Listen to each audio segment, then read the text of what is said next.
Welcome to Diversity Conversations, where we engage in thought-provoking dialogue to identify leadership solutions to today's most challenging conflicts. Stream live each week, Saturday 9:30 a.m. to 11 a.m. Hosted by Diversity, Equity, and Inclusion Strategist and CEOs Eric Ellis and Tommy Lewis. Join us and add your voice to this engaging diversity conversation. Good morning, Greater Cincinnati, Northern Kentucky, the United States, and the world. My name is Eric Ellis, and I'm the president and CEO of Integrity Development Corporation. And I'm joined this morning by my good friend and brother, Tommy Lewis, president and CEO of Make It Plain Consulting. Good morning, Eric. Tommy, what's up, baby? What's up? What's up? It's a great day, Eric. It is a great day, man. The sunshine is coming through the windows. Yes. We are here together. We're excited about our show. How are things going for you, man? Things are well. Things are well, Eric. Was able to go over to my nephew's house. For he hosted Thanksgiving. Okay. People growing up now. People growing up. Yeah. People growing up. Want to give a shout out to my nephew Brian and my niece, his wife Jasmine. They had experienced a house fire about a year and a half ago on a new home. Okay. Wow. Brand new home that they built. Had some electrical issues and they had a fire, a significant fire. And so we were very thankful and grateful that he and his family they have two boys, two young boys, both under 5 years old, that they were able to be back in the home and host Thanksgiving as we do on Thanksgiving Day. That's good, man. That's good. That's good. It's good to hear. What about the rest of the week? Anything big? Yeah, you winding down, ramping up? Holiday week. Winding down. We're winding down. We have a number of, maybe 4 or 5 ongoing projects that we're touching base, if not every week, every couple of weeks. And 2 or 3 of them are in the academic space. So as we're wrapping up, the last 2 weeks of the year, Christmas break, we won't be doing much work there. And then one of our larger projects, the Brent Spence Bridge project, they just gave us a heads up that they don't have any intention of working the last 2 weeks. Okay. Right? My plan was to be working. Right. You all gonna be the only ones. I said, no, we're not. Right. So it's great. It's great to, unplug a little bit, but that will give me some time. Did y'all hear that? He said unplug a little bit. That's what entrepreneurs do. It's a little bit. Yeah. We never really unplug. When everybody else is unplugged, we look at that like free space. Oh, we can do some administrative work, strategize, throwing the jazz music, enjoy by yourself. Yeah. Oh, Eric, it's so much work done. Yeah. So I'm grateful for that. You know what? I'm grateful that we understand our assignments and we get up. We get up because you don't have to have the energy to get up. And so that's a blessing. Tommy, this week was a good week for me. Still, coming back in terms of my health from the knee surgery, but the family is just blown away. And I am as well, because, when Judy was trying to discourage me from getting the surgery, she was thinking, it's the holidays. You're going to be in the family room with a big blow up bed. That's going to make the house ugly. What about me? It's not about you, Eric. No, it's about that big blow up mattress in my family room, and maybe the little urinal, right? That is not my vision of the holidays, and so I made sure that we blew it down and gave her family room completely back. I only needed it for a couple of days, actually, and just grateful to be getting around, man, and. So that's a blessing, being able to come to work, enjoy what we're doing. I have a number of projects that we are working on. People trying to squeeze out that last little bit of juice. But man, I'm just, I feel good about things in general. I was just mentioning that Georgia Tech. This is so for those of you that are into football, college football. This is rival week, and so Ohio State plays Michigan. What time? I think it's at 3:00. Okay. If I'm not mistaken. Okay. We'll be watching that. Georgia last night. Georgia Tech took the first half, and they were, ready to take the whole thing. Georgia came back, 8 overtimes. That's crazy. Deron Hunter, how are you? So Hey, glad to what's up, have Deron? you join us this morning, my good man. Phenomenal athlete right there. Yes, sir. I grew up under the shadow of Deron Hunter, and we're great friends and brothers, and we're great competitors when we were young. But he was a phenom in this state. It was all state in football, basketball. Phenomenal athlete, phenomenal coach, now phenomenal man of God. So thank you for joining us this morning. We've got a couple things that we want to talk about coming off of Thanksgiving. We had Thanksgiving dinner, and it was delicious. I mean, Judy just threw down, and the whole family participated. Everybody's jumping in, setting the table and everything. And then, so we want to talk about what are the things, some of the things that we're thankful for as it relates to our family. And then we'll sort of peel off and talk about business and then our spiritual, social lives. What are some of the things that we're thankful for? We want you to weigh in, community. If there are things that you are thankful for, I want you to share those as well. Tommy, I'll start and say that that's one of the things that we did around our Thanksgiving table. It was just Judy and I and our 4 children and Penny the dog. Yeah. And we had a wonderful time, man. And we just, Ethan was with us. For those of you that didn't see last week, Tommy and I had a phenomenal time with Ethan. I mean, he really was a star guest, Yes. profound. I was taking notes during it, and really insightful. And he was grateful to be joining Tommy and I. But Ethan asked that we go around and sort of just say what we're thankful for. And I went around and really called out each one of my children and Judy and just talked about the things that I'm thankful for. And I'll share a couple of those with you all. That it's a blessing as a parent if you live long enough to see the relationship between you and your children move from parent-child, where you're sort of schooling them on everything, to the child growing up to a place where they can begin to add value back to you. And that's what's happening with all of my children.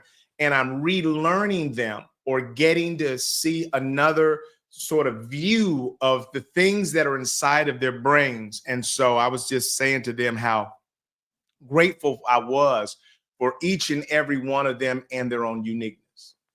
Yeah, Eric. So when you think about this Thanksgiving and your family, whatever you can share, obviously, private moments with the conversations and comments.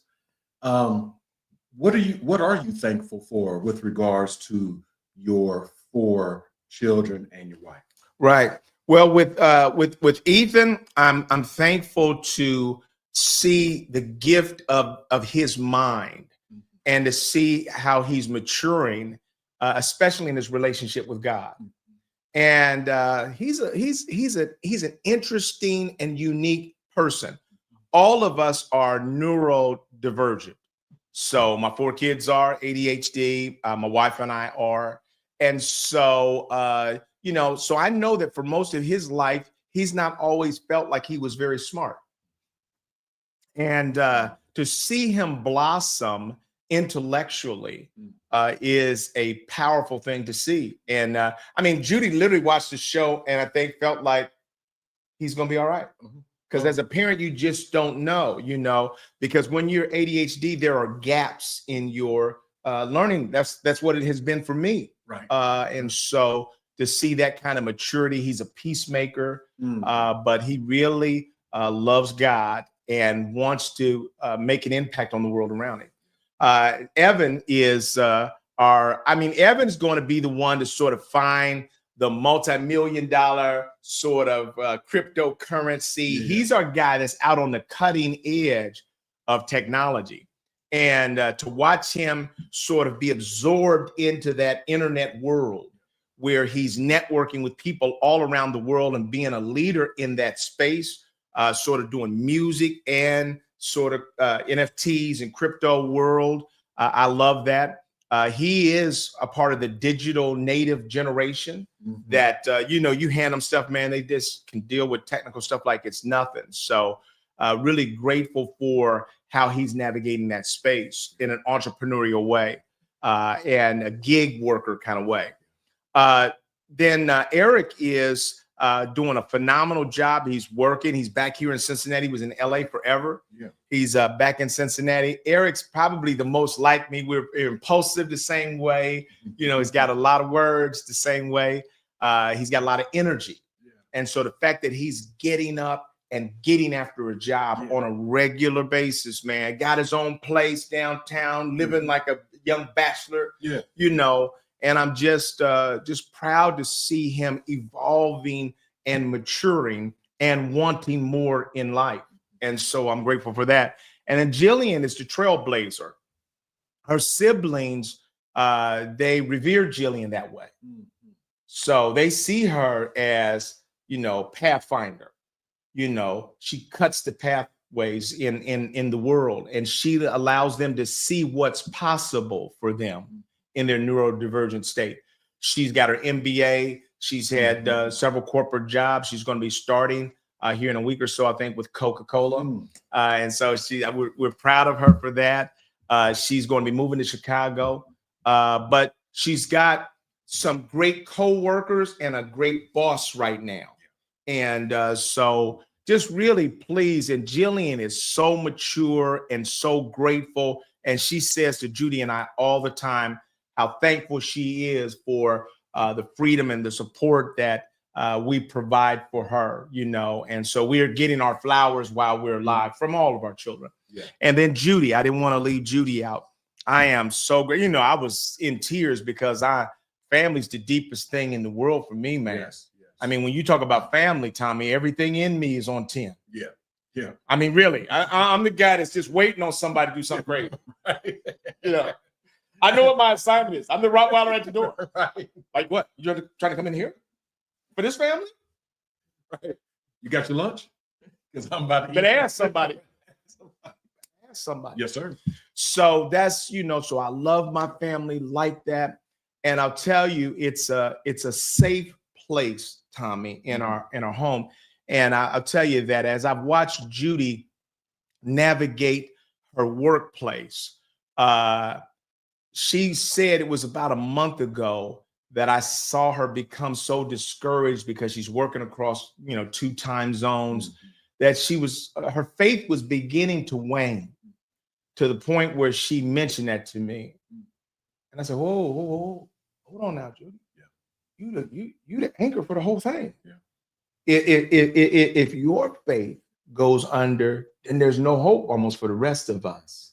You are our Bible scholar. You are our Christian barometer. And I'll tell you, man, I went to praying to God, and everybody did. And I'll tell you, God has come through on her behalf in some miraculous ways. It was almost like a 5-alarm fire hit heaven.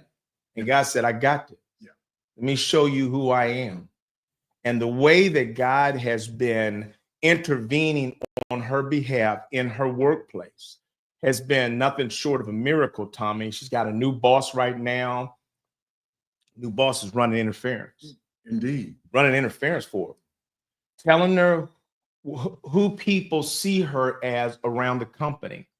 She said, Eric, I've never even heard some of the things that he said.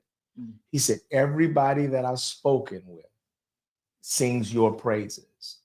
And I think, Tommy, the thing that blesses me about that is Judy is super humble and she doesn't fully see herself. She's just running around the workplace, doing a lot of things, but believing that the things that she can do are simple when they're not. That's a talent and a gift. Yeah. And so to watch a person who is that wonderfully humble, who's blind to their true impact, receive praise out of nowhere from a place that has been giving them a lot of stress. You know, she loves what she does, but there's a lot of stress and burdens. So Tommy, that's what I did, man. And I just felt, and I told him, I said, look, I said, this is it. This is the best the earth can offer us. Yes. Is this right here, this moment together to be able to talk about who we are and how we love each other. There's no job, there's no money, there's no material thing in the earth that you could get that would be any richer than this. And so I told him I'm a wealthy man. Yes. Because of you all. And I'm grateful that Judy's also been that rock to keep our family together, Tommy, because in my younger years, man, I had a lot of energy. Yeah. For foolishness. Indeed. And just grateful that Judy has been that rock that has kept this family together. And every one of us knows that we are blessed to be a part. Yeah, that's good word. And kudos to the entire Ellis family.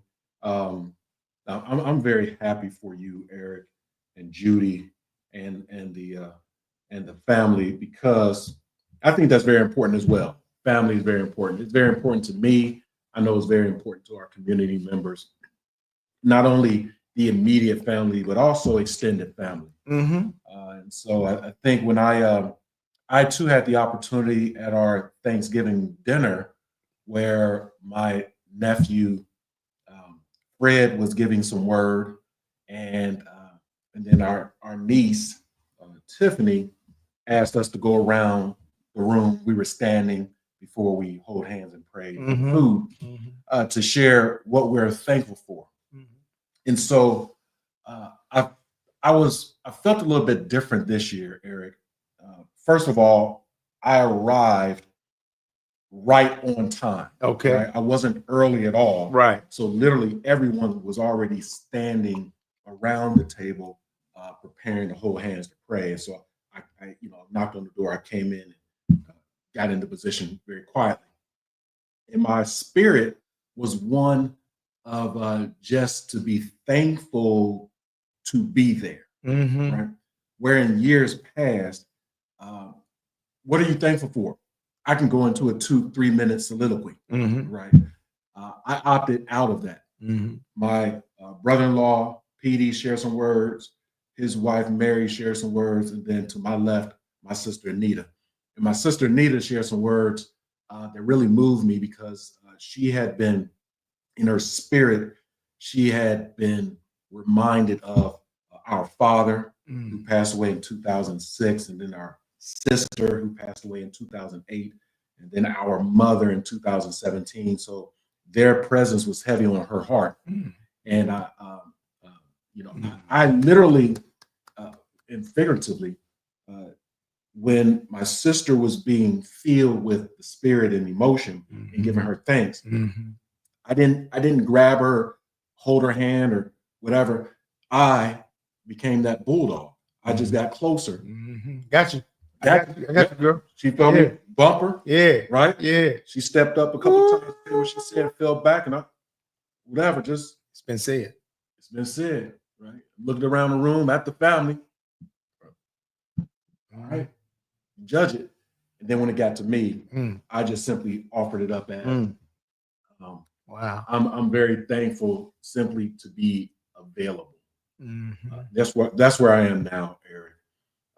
I am so proud and happy in the work that God's been doing on me, Eric, that literally I do not experience a lot of pride, a lot of ego, envy, or spite. Those energies are not in me. Right. And so when I was giving my very short talk, I was like, I'm available. If you need me, call me and I'm there. That's what I told my family. They hadn't seen me at Thanksgiving for about 3 or 4 years. I've been spending time at my wife's family.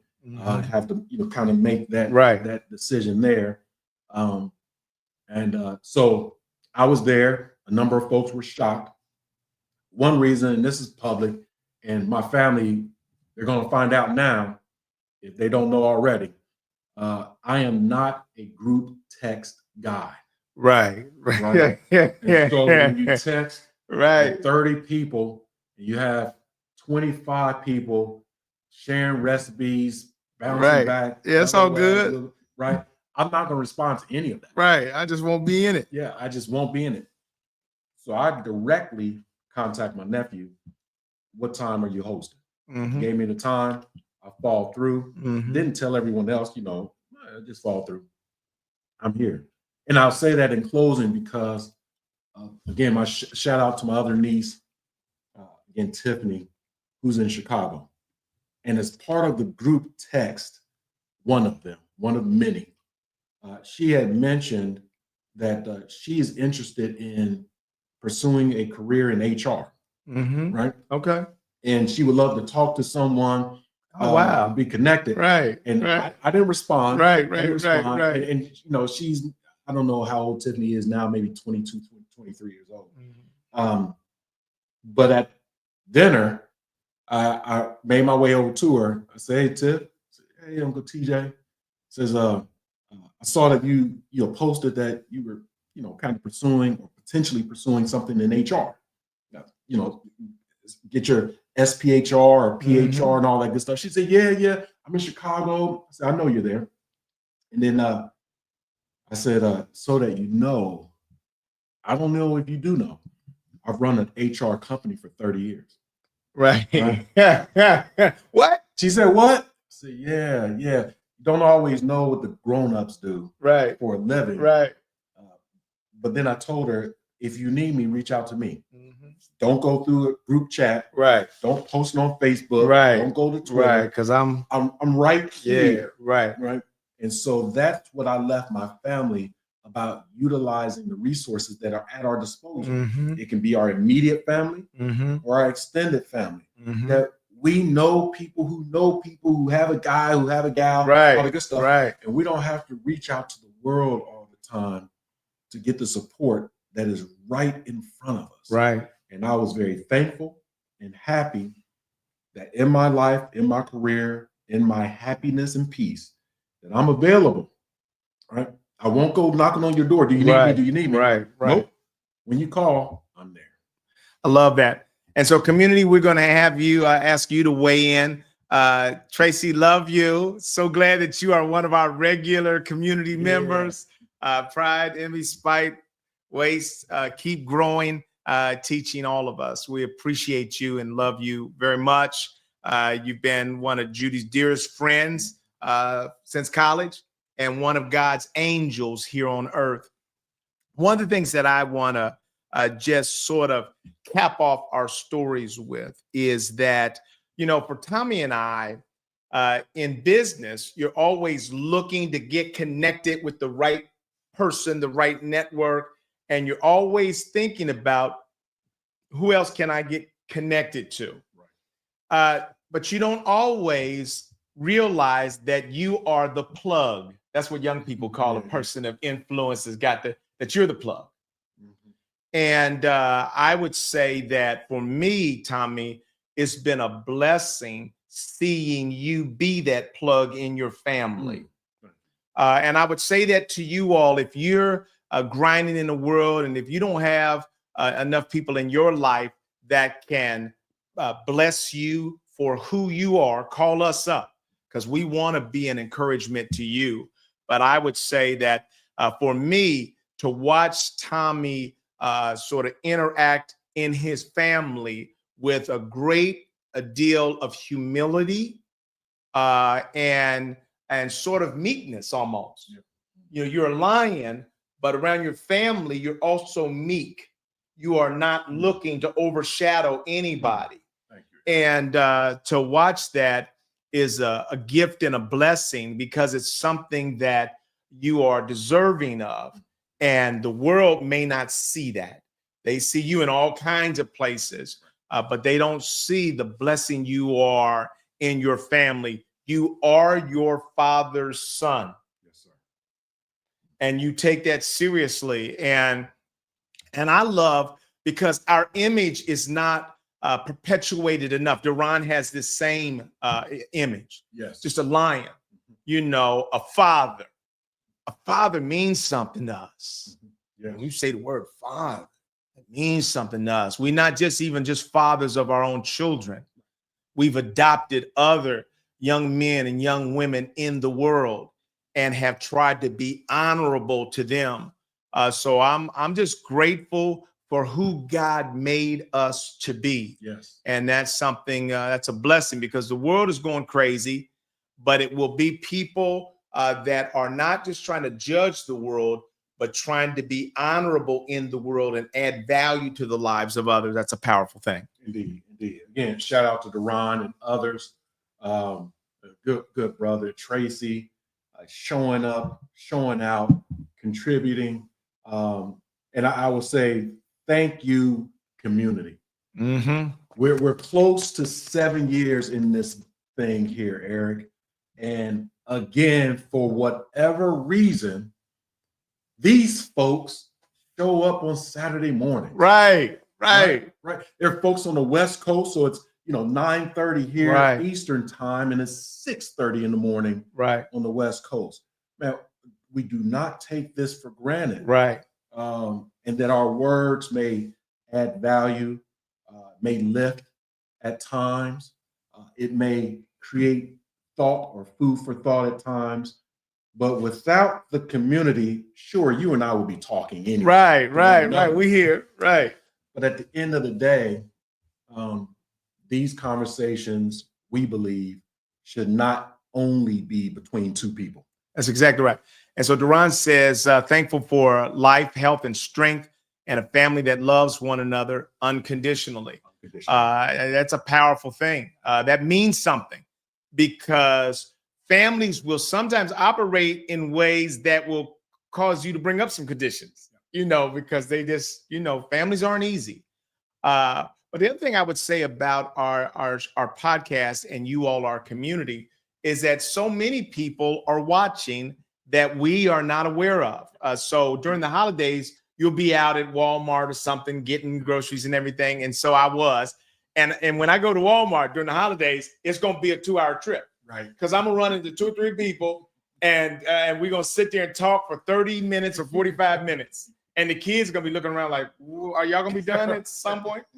So I caught a person. His face was familiar with me, but I didn't really know his name. And he just kept looking at me. He says, man, I watch you all's podcast all the time. Man, it's fantastic.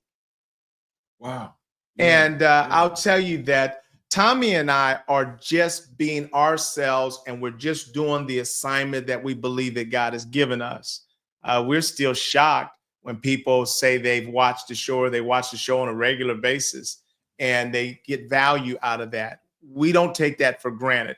We think our greatest asset is still untapped, and that's you all. And so we're working hard as we look at 2025 to really make some adjustments technically so that we can invite your voice into this conversation, because we believe that as we tap into you, then we will tap into the real gift and the blessing of what this podcast can be.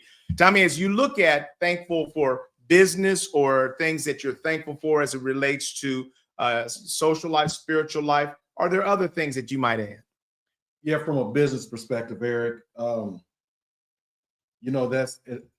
I put a lot of effort in trying to strategize, stay ahead of certain trends and goals, and still reach our own business goals, and to ensure that we have the right people in the right places doing the right things. Mm-hmm.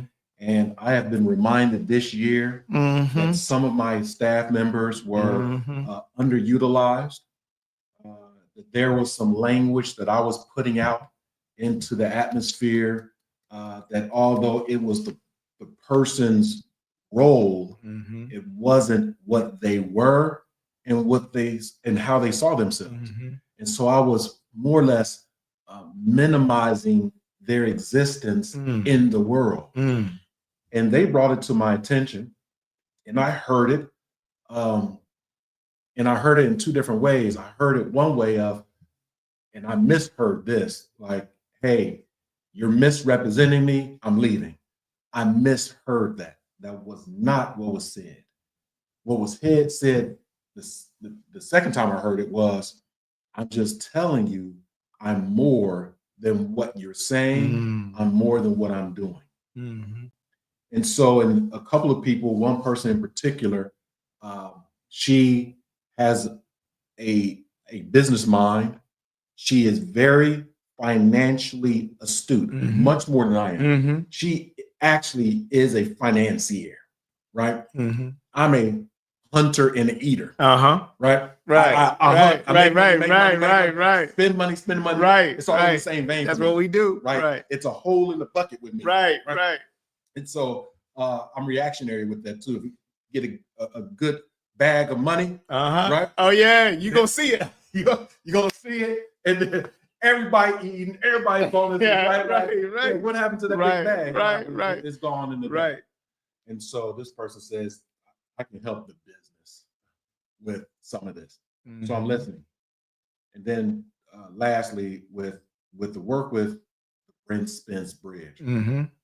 the bridge corridor between Southwest Ohio, Cincinnati, and Northern Kentucky. It is the second most congested highway and bridge in the country. Second most congested in the country. Right. It is the first. It's been the number one most congested bridge in Ohio for 20 years. It carries $1 billion of revenue every day. Wow. Coming from okay. Every day, $1 billion. Jeez. So anytime there's an accident, there's literally $1 billion that can be halted, arrested for several hours, which will delay things and prices go up. And so we, Make a Plan Consulting, has partnered with Wash Kokosing joint venture in this 10-year project. And Eric, it's a blessing, a sincere blessing to have been interviewed for the opportunity, to have lost the opportunity, to have been brought back to interview for it, and then we go through the routine again and then be awarded. I'm very thankful that the people who make the decisions to partner saw my team as being authentic. We were asked some very tough questions. Yes, you were. About past experiences. Right. I just said it, right? Listen, what happened was this. Right. And I got pulled in late in the game and it was going south by the time I got pulled in as a CEO. It will not happen again. The folks on the other side of the table said, we believe you. We believe you. And that belief has turned into a potential 10-year opportunity that we are going to be responsible for spending and connecting people to about $500 million. Right. It's a blessing. Right. So what I want to do is Tommy and I talk about this all the time. I want to slow down the picture so we can take apart many of the things that Tommy Lewis has just shared with us, because I think it's important for us to get the lessons. He and I are both consultants. We're both great friends too. We love each other like family. He's my brother, no doubt about it. Yes, sir. So I want to slow down the picture frame so that you can see the character behind the man. So he said, number one, that a staff person came to him and said, I don't feel like you're utilizing me to my fullest extent. Stop. Tommy and I work with too many organizations that when the staff person brings that to the leader just gets offended and oftentimes retaliates against that person, piling on more work, thinking in their mind, I can't believe they're complaining about me as much as I've done for them.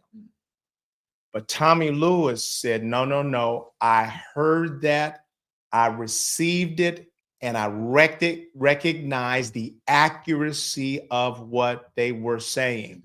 Now, so here's what he does. He makes an adjustment in this person's role, their formal title, and everything. And then he communicates that. So just so you know, when that email hit me, I start smiling. I literally read that and I said, look at this. Thank Look you, at Eric. this. Oh, Jesus. I said, this is such a blessing. Go, Tommy, go. That's what I said. I said to myself, there's a great leader who makes an adjustment and then communicates that to the world. And then we all can be blessed by seeing what he's doing because he was receptive to feedback. He said a second thing. He said, when I get my bank, he said, people are going to see it because I'm throwing it here, there, and everywhere. Now, that's transparent. But look at what he said. Here, there, and everywhere. Bonusing people out, da-da-da. Oh, yeah. That's character. Oh, man. That even in our weaknesses, it's not a solo thing. Other people are going to be blessed by even your irresponsible. Yes, sir. Yes, sir. I just want to be close. So when you start throwing it out, eat. Right. A bunch of big screen TV and just didn't have nothing else to do with the money. You get a car. Yeah, it's burning a hole in my pocket. Car. But too many people in the world, they can't see beyond themselves. So even all of that splurging is all about them. And there was another thing that you said that's gotten away from me now. But what I want you all to know is, and then he talked about the blessing of this Brent Spence Bridge project. And here's what he said. You didn't hear all of this. I know the backstory that Tommy said, I lost it, won it, lost it, won it again. And here's how he won it. He won it in the midst of one of those questions. You know, when you're going for an interview and they ask you, what's your greatest weakness? And people all give the same dumb answer. My biggest weakness is I work too hard. I just overload myself and I just don't delegate enough. I mean, that's it. I just pour myself into your work. Really, that's your biggest weakness. Tommy sat there in one of those situations. Now, let's set the stage for you. It's a high-powered situation, high stakes. You're trying not to make any mistakes, and you certainly don't want anybody random on your team just answering the question. Indeed. Yeah. It's a question that the CEO must answer. And what you said is, we made a mistake here that cost us something. And I've learned from that. And that's not going to happen again. And they listened to that non-standard, non-plastic answer. And they said, you know what? That character is character that we're willing to invest in. And I'll tell you that as he won that, I'm celebrating. I'm literally on the side like, they got a good consultant. He's going to do a phenomenal job. And he is, I give him the official title, the man. Yeah. He's the man. You know, people been wondering who the man was. And they all assumed he was white. Nope. This is the man right here. Appreciate it. Tommy's the man in this situation and the man that's looking to bless you. The reason why he's the right person, we've seen people scandalously serve in this role. Right.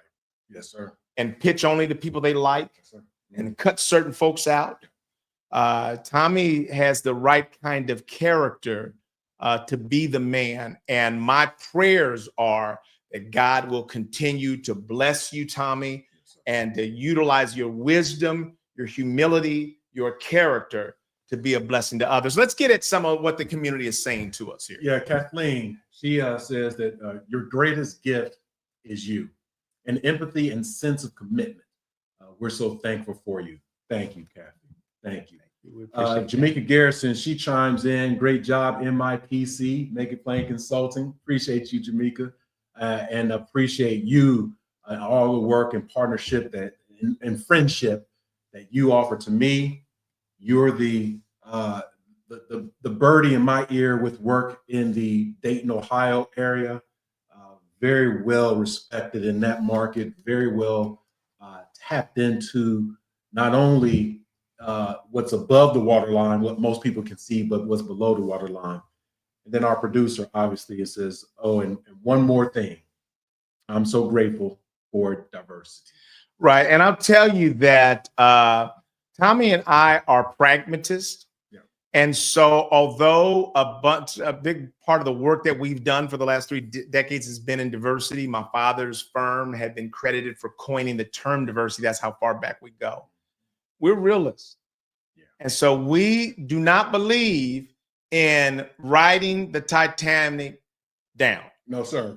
If it looks like it's going over, then we have to prepare for that. Now, we are fighting against some of the unholy attacks on diversity, but we do so much more than diversity. And in many ways, people, I'm going to tell you the truth that surviving, carrying diversity has not been an easy task. It's one of the most difficult areas to consult in, and a lot of turnover. A lot of people just have not made it. We've been successful because we've been agile and we've delivered value to the clients that we serve. So thank you, Lydia, for saying this. Grateful for diversity, because I think that we all have an obligation to make sure that we continuously remind the world that it is diversity that is our strength. Because if you see what our former president is doing right now, a lot of people have thought that the opposite. So the way the political pundits have put forth diversity is DEI, you're a DEI hire. Right. In other words, that you were low standards, you were unqualified, and they just put you in the position because you were a marginalized a group. You were a woman, you were a minority, and so you're unqualified. But what we've seen then, because then the opposite of DEI hire should be meritocracy. So that's what's supposed to be on the other side. If you're DEI unqualified, then if we're against that, then we are for meritocracy. That means super qualified, the best person for the job. And if we look at all the people that former President Trump has put forth as his cabinet, most of them are wholly and completely unqualified. I don't need to talk about their politics.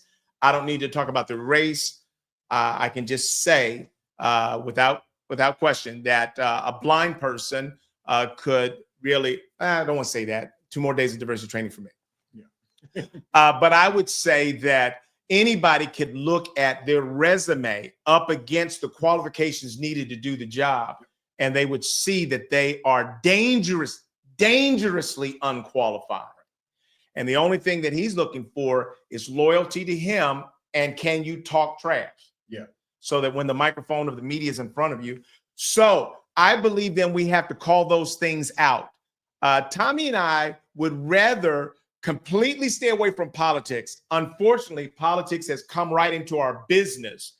And as a result of that, we then have an obligation, a responsibility in many ways. Now, my responsibility, I've turned from sad, disappointed about Kamala Harris not winning, because I was looking forward to having the first woman president, especially the first woman of color. And I thought that she was the better candidate. But now that she's lost and he's won, I've now turned a new lens to interest. It's interesting to me. And so I'm watching everything to see what President Trump will do that will make a positive difference. And what's going to do, it's going to be crazy. I'm not afraid of change. I'm not afraid of dramatic change. But watching, so now he's got all these hot potatoes around the world, man. Yeah. And these things start blowing up quickly. And so he's now begun to weigh into the Middle East. Now, and people are reading the tea leaves now. They're looking at all of his appointments, and all of those appointments are pro-Israel appointments. And he's looking like he's given a sort of a free pass to Israel to do whatever they want to at this point. And now the Palestinians here that were down on the Biden administration and Kamala Harris and set it all out, set out the elections. We're not voting for anybody. Now they're looking at this in a completely different way. But I would say stay tuned. I think he's going to do some things that are positive, that will make a difference. I think he's going to make some mistakes. It sounds like they're already infighting within all the players, because when you pull together sort of this unholy alliance that doesn't have a moral foundation. So we said as a nation that wasn't as important to us. So that was the choice we made. We said as a nation, that the most important things to us are the border, the economy as we perceive it. Those are the things that we said were the most important, and identity politics. There was a real strong push that we want to make sure that the culture doesn't get away from us. And so those are the things, those are the choices that we made as a country. Let's see how it works out. As you were speaking, Eric, I was reminded, or it triggered my thinking around what does one do when they don't win their way? When they don't win, it's good. They don't win the debate, they don't win the argument, they don't win the campaign, they don't win that new position, right, or that promotion. What do you do? And I think that in my experience, as I've not only directly experienced it, but I've seen this in others, where the person who is, campaigning or moving or trying to progress to the next level, if they don't make it, the integrity is that they stay with it. They stay true to it. Right. Right. So in other words, you have folks who, and I'm not throwing anyone under the bus. Right. But you have folks who may want to be a part of an organization. And that organization, say if it's a nonprofit organization or a social or civic organization, that you have to get letters of recommendation and all that good stuff. And to get in that organization, one might have to complete X amount of hours of community service. Right. And so they do the community service to get into the organization. Okay. And then once they win, they get in, that community service stops. So that wasn't truly and authentically in them. No, not at all. And then if they don't get in, the community service stops. Those who continue with the community service because it's in them. That's good, Tommy. Right. That integrity says that I am true to service, right, to mission. And so teaching, there's a lesson here. You had me thinking about, just very quickly about, I wonder what Kamala's doing. Yeah. Right. I was just thinking about when you're talking about Trump and his folks. And I wonder and I pray that she and her husband and all those who supported her are still doing the things that they were doing to try to get to another phase. Continue to do that in the spirit of thanksgiving and in the spirit of celebrating Christ, right? Let us not be fooled or fool ourselves with the image that we think we're portraying to the world. The image of, I'm giving to the world. I'm committed to the world. I'm committed to service. I'm committed to the underserved, the unseen, maybe simply the unthought about. And let's think differently, right? That's good, Tommy. Even when it comes with Trump and all that good stuff. Let's think differently. And so here's some things that have been of interest to me and delightfully surprised. So we know what happened when Trump lost. He never conceded the election.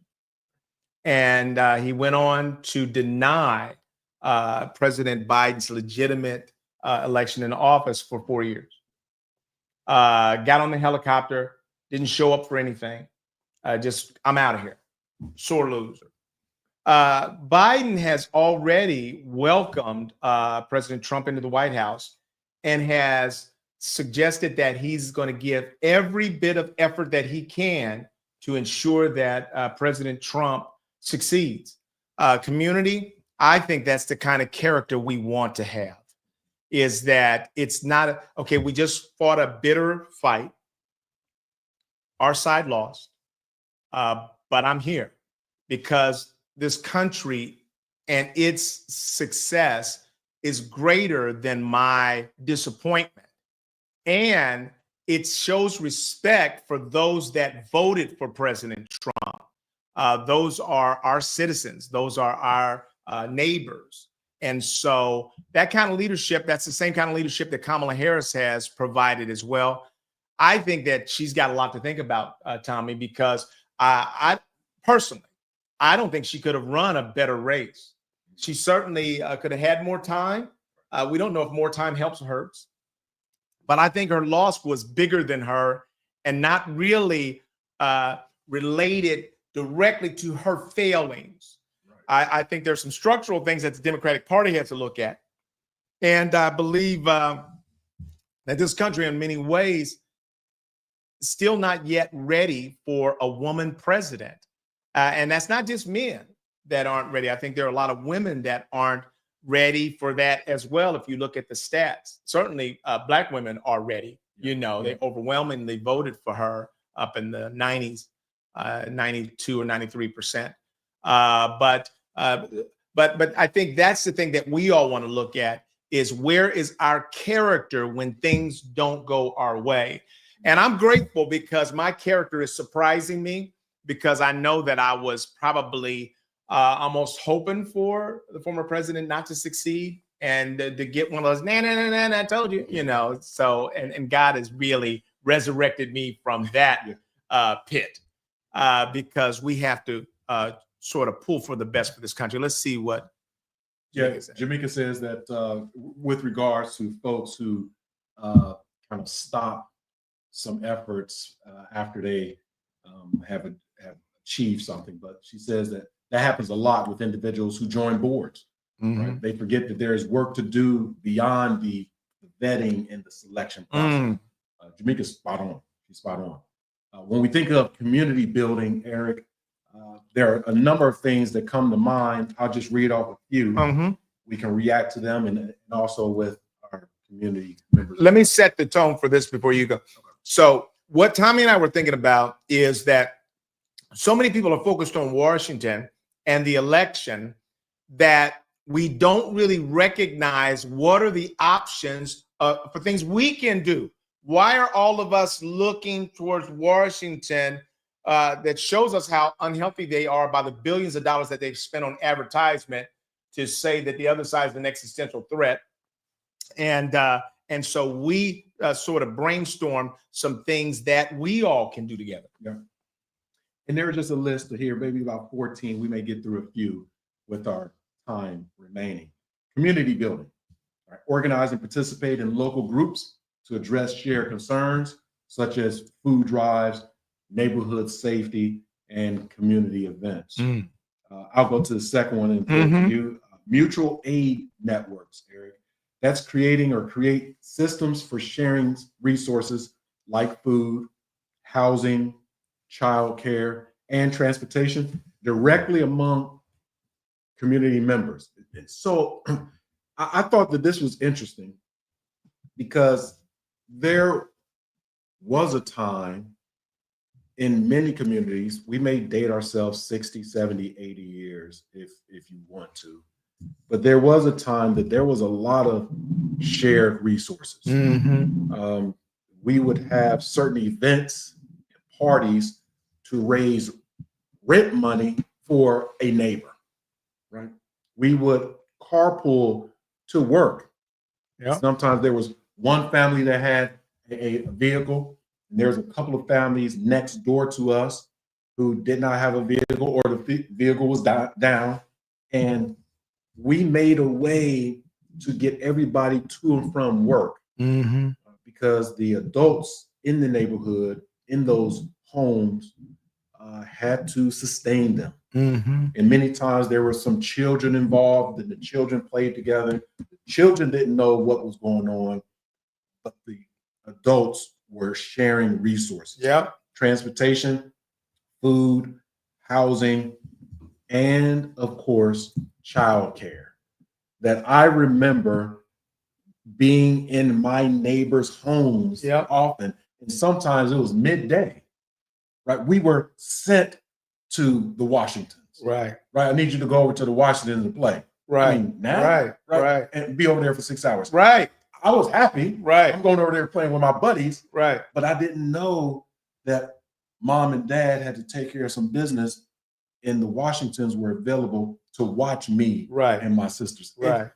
And now I wish we were to get that back a little bit, Eric. That's right. Even for me in my neighborhood, I don't really know my neighbors. That's right. That's right. We don't at all. We don't. Let alone sharing anything with the proverbial stranger neighbor. Right. So let me show you kind of what we've been doing here. I did a little drawing here for you all. I don't know if you can see it, but there in this drawing that you can't see is a TV set. It's an old black and white TV set, actually.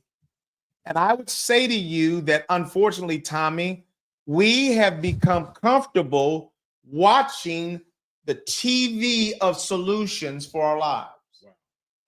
We're literally sitting back, watching this dysfunctional squabble, and we're shaking in our chairs about who's going to win, because we need them then to provide us all the answers that we are unwilling to provide for ourselves.